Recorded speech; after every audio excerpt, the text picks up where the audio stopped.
Tonight, a man is stabbed to death in Midtown, and 2 men are sent to hospital in a daylight shooting at Don Mills in Eglinton. This is a targeted occurrence. It does have all the characteristics of street gang activity. With this latest incident, 19 people have been shot in our city in just 5 days. Plus, you feel like a criminal, right? Even though you haven't done anything wrong. Muslim students at the University of Toronto and around Canada are getting a surprise visit from CBC. So much so, a new hotline has been launched to help them. And basketball returns to Toronto tonight, less than 2 months after the Raptors won the NBA championship. Our national basketball program is in the spotlight. Good evening, I'm Mike Wise. Another day of violence in our city. 1 person is dead, 2 others injured in 2 separate incidents, a stabbing and a shooting. Our Kelda Yoon is live for us tonight at St. Clair and Rushton Road. That's where a man died after a stabbing this afternoon. So, Kelda, police making an arrest in this case. That's right. The police do have 1 person in custody, but they have not revealed anything about possible charges. They also have not revealed the identities of the victim or the suspect. The stabbing happened inside this church behind me at St. Matthew's United Church in the basement. That's where a drop-in homeless shelter, a drop-in center is at the basement. And that's where police say that there was a fight that occurred, but we don't know much more than that at this point. But we do know that this stabbing occurred around the same time that a shooting was taking place at Don Mills in Eglinton that left 2 people seriously injured. Homicide detectives seen heading into the basement of the church early this evening. Paramedics got a call to come here around 3 o'clock this afternoon. When they arrived, they found a man who'd been stabbed. They rushed him to hospital, where he later died. The church houses a daytime drop-in center that serves the homeless population in the St. Clair West area. Elizabeth Young lives in the building next door. We usually see the same ones, and the same ones come here and sit sometimes and eat, and they get friendly with the people in here. She and the other residents say they are shocked. Because I was always saying to my family that live out of the province and everything, they say, oh my goodness, you live in Toronto, you know, and it's so terrible there. And I said, well, look, we're so lucky, I guess. Nothing has ever happened like that along here. So lo and behold, today.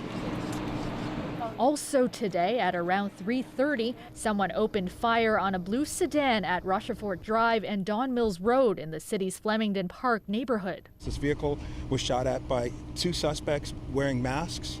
Police say the 2 suspects then fled in a vehicle. When police got to the blue sedan, they found a man inside who'd been shot and seriously wounded. Shortly after, they found a second victim nearby. They were taken to hospital in serious condition, but police say they are expected to live. Based on the evidence that we do have, this is a targeted occurrence, number 1, and number 2, it does have all the characteristics of street gang activity. Toronto Police Chief Mark Saunders reiterated most of the gun violence in the city is street gang related, a problem he says can't be solved by police alone.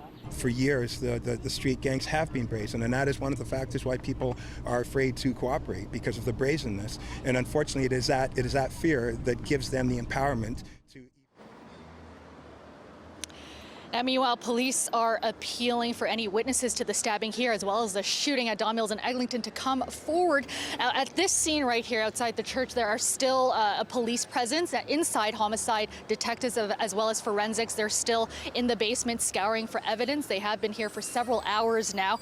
And these 2 latest incidents come following a particularly violent long weekend in Toronto that saw 17 people shot in 14 separate shootings.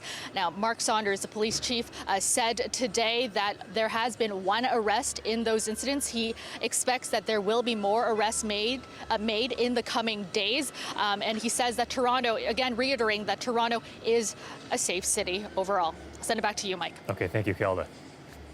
Well, the Crown has dropped charges against one of the teens accused in alleged assaults at St. Michael's College School last fall. Today, the prosecutor said after reviewing the teen boy's case, a conviction was unlikely. The boy is one of 7 teens arrested after alleged assaults involving students at the all-boys school. 6 of the former students still face charges of assault, sexual assault with a weapon, and gang sexual assault. One of the alleged incidents involved the school's football team, which the school recently reinstated. Police say videos of the alleged incidents were also shared by students. None of the teens can be identified because of their age. The Ontario Provincial Police announced almost 200 charges this morning against members of outlaw motorcycle gangs. These are people that were essentially important figures within the Hells Angels and the Red Devils, spanning across the province. Having disabled and disrupted this particular network will have a significant impact on the drug trade in Ontario. Police say they spent 14 months looking into a drug trafficking ring involving the Hells Angels outlaws, Red Devils, and hooligans motorcycle gangs. In a raid last week involving more than 200 officers from across Ontario, police seized firearms, cocaine, methamphetamine, and fentanyl. They allege the criminal network spanned from Niagara to Sudbury to Ottawa. Police charged 15 people with multiple drug trafficking charges. Some are also charged with human trafficking. Everyone should be absolutely furious that this is occurring in Canada in 2019. They should be furious that this is happening in our province. They should be furious that it's happening right under most people's noses and they don't even know that that's occurring. Police say some of the cases are now before the courts. Officers are encouraging any other victims to come forward. Well, imagine this. You're a university student and you get a call from a family member saying some officers are at the home and they want to speak with you. Turns out they're from Canada's spy agency and they want to meet. Well, that's what happened to one Muslim man who's now going public with his story, and he's far from alone. Shanifa Nasser has more on the new U of T hotline designed to help students who are approached by CSIS. Ramz Aziz wasn't sure he wanted to go on camera for this story. For years, the University of Toronto law graduate has kept quiet about his experience with CSIS. You don't know who to share with. What if my law school finds out? What would they do? He says few students are willing to go public about being contacted by the spy agency because of the stigma. I think the reason why this has gone on too long is because of this faceless terrorist threat. We're just regular people. Aziz was first contacted by a CSIS agent in 2012 when he was a student at Dalhousie University. He agreed to meet, but says it was never clear what the agent was looking for. A few years later in Toronto, a pair of officers showed up at his in-laws' door asking about him. You feel like the government's national security apparatus is on you, right? And you feel like a criminal, right? Even though you haven't done anything wrong. Aziz's situation isn't unique. CBC News spoke with Muslim student associations at a number of Canadian universities. At least 5 say students associated with their groups have reported being approached by CSIS or the RCMP. When it's university students subject to this kind of surveillance or investigation, it's concerning to me as an educator. Here at the University of Toronto, the Institute of Islamic Studies has started a hotline. Students can call it for free legal advice and information on their rights and obligations if CSIS contacts them. Vast majority of these students are Muslim. Criminal lawyer Nader Hassan is one of the project's co-chairs. He's seen 10 such cases in the last 18 months. It's not really clear what got them on CSIS's radar. In many instances, they can't charge you with a criminal offense. CSIS can do all kinds of things to make your life more difficult. And so people need to know that. In a statement to CBC News, CSIS says it builds relationships with individuals to collect information and advise our government about threats to national security, and that it respects the confidentiality, discretion, and the privacy rights of those with whom we interact. As for Aziz, he says he wishes a hotline had been available when CSIS contacted him. Because I would definitely use it, just to know what to do. Because I don't want to undermine the government's activities. I don't know but the thing is, I don't know what their objectives are. I only found one base. Shanifa Nasser, CBC News, Toronto.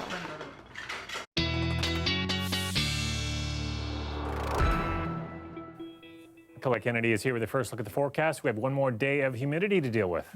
Yeah, Mike, that's right. For those of you who don't like it, we're getting there, right? It's a transition day on Thursday because this next cold front is coming in. Just remember, cold front, that's just the leading edge of a new air mass, and it's going to feel different, this air mass, once it gets here. Overnight tonight, quieter conditions. We're talking about mostly clear skies. It will be unsettled on Thursday as that front needs to move through. So as it does and it carves its way, it means we'll see some scattered showers and thunderstorms, and some clouds will kind of build back in. But once it passes, although a little breezy with the passing of it, we get into conditions that are going to be a little drier. And I don't just mean that the sun will be out, it will be, but I also mean drier in terms of how the air feels. So ahead tonight, yes, it looks like we'll be fine through the overnight, and then tomorrow morning, I think probably into the GTA will be okay too until we get to about mid-morning. Then we start to see some of these scattered showers, isolated thunderstorms kind of embedded in there, and then tomorrow evening clearing things back out and looking pretty good into Friday. But we'll get into more detail with that in the weekend coming up. Overnight tonight, 18 degrees, and tomorrow afternoon, 25, but still feeling like we're in the low 30s. That's all going to change, Mike. Okay, thanks, Colette. You're welcome. Drivers may be getting some relief on the DVP as the city has completed repair work on the Don Mills Road Bridge 2 weeks early. Crews are currently fixing 4 bridges that span the busy expressway, and that's going to cause traffic slowdowns until October. Drivers aren't out of the woods yet. As the repairs move on to the second stage, the DVP will be restricted to 1 lane in both directions overnight tonight as crews set up for the new traffic restrictions. The southbound DVP on-ramp from Don Mills will be closed during this stage and is expected to stay closed until October.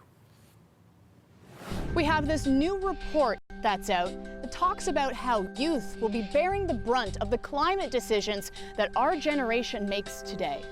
With changing climate, we're seeing more forest fires, air pollution, dust, extended pollen season, and again, for those with asthma, young children, those are triggers for asthma attacks. I'm Ali Chiasson. Coming up, we talk to some people making a real difference through local nature programs.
A Toronto woman is facing impaired driving charges after she refused to move her car in the middle of a drive-thru in Vaughan last Friday.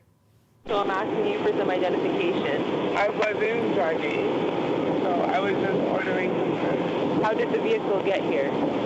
I don't know. I just ordered some food. Now, this happened just after midnight at an A&W at Highway 7 in Kiel. Police said the 34-year-old woman hadn't ordered any food, but was stopped at the drive-thru window and would not respond to employees. The dashcam video shows an officer asking the woman for her ID and then arresting her for impaired driving. York Regional Police say this was one of 26 impaired driving incidents they dealt with over the long weekend. Well, we're increasingly seeing the effects climate change is having on our environment, our infrastructure, even our day-to-day lives. But a new report out today suggests that the people whose health will bear the biggest brunt of environmental damage will be our children. Alice Chiasson tells us more. When you think of climate change, you may think of melting polar ice caps, rising sea levels, and hot heat. But what does it do to our health, our children's health? Lyme disease, asthma, and heat-related illnesses. Oh my. Those ticks spreading further north in new areas and living longer. The Ontario Public Health Association is calling for more action, flagging that children will bear the brunt of our environmental negligence. So with changing climate, we're seeing more forest fires, air pollution, dust, extended pollen season, and again, for those with asthma, young children, those are triggers for asthma attacks. In here, I've seen so many cool things, So if children are the future, are they also the answer? It's just extra important to get kids these days outside. Where the Arboretum? Where the Arboretum? It's peak summer camp time at Humber College's Arboretum, nature camps specifically. So obviously for kids, it's really fun and exciting for them to like interact with a beekeeper or see a deer. Yeah. But what kind of learning comes from that? Those moments of that really engaging excitement of seeing the creature, those create those hooks for kids. So then beyond that, we can go even deeper into, okay, well, why are we able to have these kinds of animals here? It creates that connection for them of, these are things that I am responsible for caring for, just like other people in my life are responsible for caring for me. Oh my God, look at the size of that thing. The goal is to get kids learning about the importance of taking care of the environment they are growing up in. When you're designing the curriculum of a camp, what are you thinking about? Definitely thinking, well, I mean, first about fun. What's going to be a fun thing to engage them? Because if you're throwing a ton of the science-y things at them without a reason or without that spark, it becomes a little bit like school, which is like still great, but this is camp, this is fun. I see a lot of people in my life outside of this that get really kind of down about a lot of the things that are happening, but I get to see so much of the positive of what's going on just by working with the kids. It keeps you hopeful for the future. Yeah, yeah. Ali Chiasson, CBC News, Toronto. The guys that are here are in with both feet and with a pure heart, and it's been great. Canada's men's national basketball team begins its journey tonight to qualify for the Olympics. We'll have Game 1 highlights coming up.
The weather update is brought to you by Train Extreme Conditions Testing. It's hard to stop a train, really hard. Trane, the most reliable heating and cooling brand.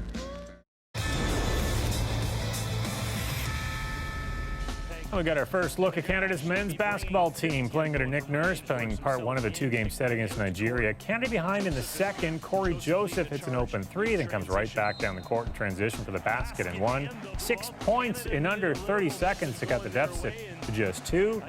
Canada in control in the second half as they take this game 96-87. The Rogers Cup here in Toronto this afternoon. Bianca Andreescu facing Russia's Daria Katkina. She takes the first set 7-5 as Andreescu's forehand finds the net. But Andreescu would settle down in the second, ripping home a forehand winner to take the second set 6-2.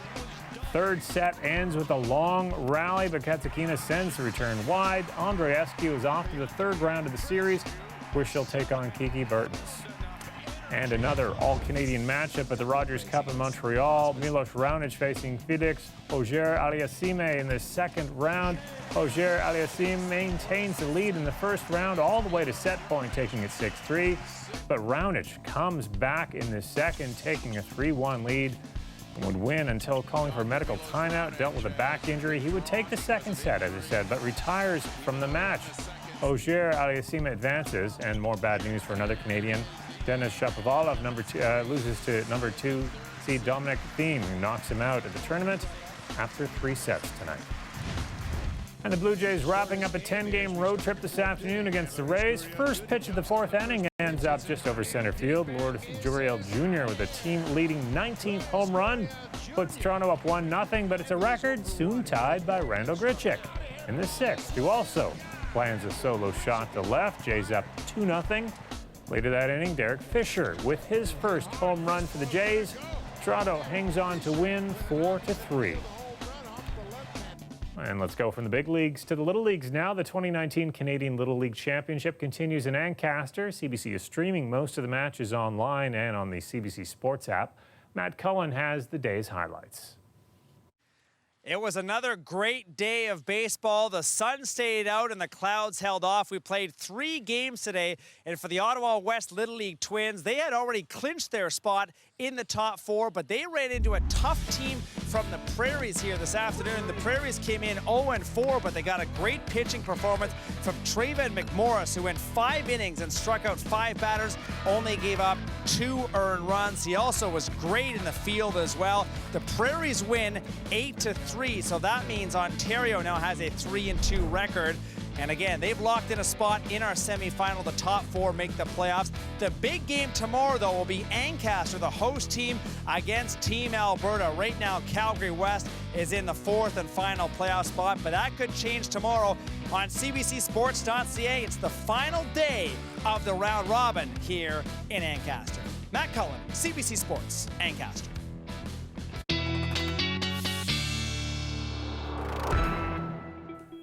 Colette is back with her extended forecast, so another humid summer day tomorrow, and then a change is coming.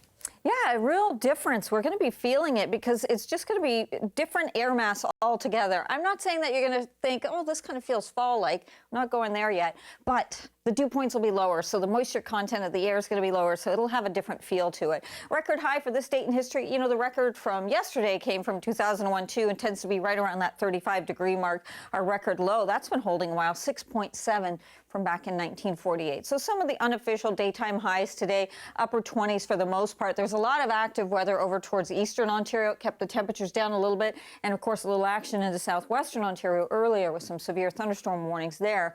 But what we look at is as this front will be coming through, you can see through the overnight into the wee morning hours, or as we get then towards the rush hour, some of the shower activity, maybe a few isolated thunderstorms coming into southwestern Ontario, but it's going to take more time to work its way towards the GTA. So say more like mid-morning. We'll certainly see the clouds begin to increase, and then we get into some scattered showers. It's not going to rain everywhere. A few thunderstorms in there too. And then by the time we get into the evening hours tomorrow, that moves away. A little breezy as that front passes through, but then the setup on Friday is for sunshine, looking very good. I paused it here Friday afternoon just to let you know southern parts of the Golden Horseshoe, a risk there for some afternoon, a little isolated shower popping up there, a little heavy downpour if we get an isolated thunderstorm in that region. But otherwise into drier conditions unless you travel further to the north or off towards the east. Otherwise, we're talking about sunshine. So for southwestern Ontario tonight, another night where we're still in those upper teens for overnight situation. Shower risk, that's going more towards well into the overnight hours, towards tomorrow morning especially, and then that chance for some scattered showers and thunderstorms tomorrow. Still feeling, by the way, even though temperatures in the 20s, still feeling like 33 through there. And overnight tonight, yes, teens again, even with those mostly clear skies around the GTA. Tomorrow we go to a high of around 25 degrees, and you'll see it's not going to rain everywhere, but you got to be prepared for it. So have the umbrella, slicker, whatever it is you like for your protection, have that available, all right? And then Friday, it's going to feel so much different. 24 degrees, maybe at a degree or two, but not much in terms of a humidex. Sunny on Saturday. Sunday, we see increasing cloudiness and a chance of showers does come in there. It sneaks in, Mike, at the end of the weekend. Okay, thanks a lot, Colette. No problem.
Metrolinx let the cat out of the bag today. It's introducing some new transit officers at Union Station this fall, ones with 4 legs and fur. The transit agency is bringing on 3 dogs. They're going to work behind the scenes to sniff out suspicious packages. Now, Toronto police dogs used to monitor the station, but Metrolinx made the decision to get its own team that would be on call 24/7 and be able to investigate a situation within minutes. What are you looking for at Union Station today? They're trained to detect explosive scents, and the goal is to sweep the station regularly. Their scent ability is really, really strong, and they can pick up very minute particles. What our program does is allows us very quickly engage a curious package with a canine, determine whether there's a threat. Vast majority, 99.9, you can keep going, are not. And if there is a threat, then we engage the Toronto Police. Now, the dogs are currently going through a 12-week training course, which includes getting used to the noises and crowds at Union Station. While they're adorable to look at, the transit agency is discouraging people from trying to pet or play with them. They are on the job, after all. I wonder if they'll train them to bark at fare evaders. That's our show for tonight. Thanks for watching. I'll see you back here tomorrow night at 11. Good night.